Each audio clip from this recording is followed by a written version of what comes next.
পুরো স্মৃতিচারণা তো করলেন।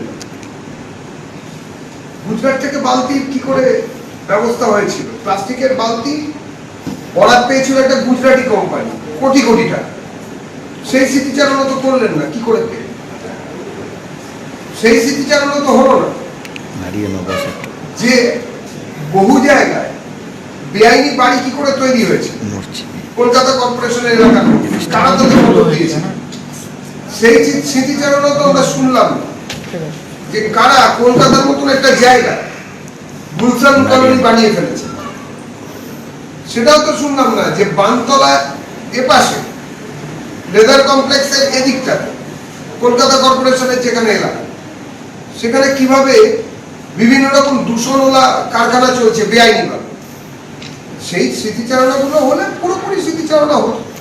কে বা কারা অনুপ্রেরণা এইসব হয়েছে সেগুলো খুলে বলুন, তাহলে তো ভালো হবে। এই চেয়ারের দেখতে থাকুন বাংলা জাগো।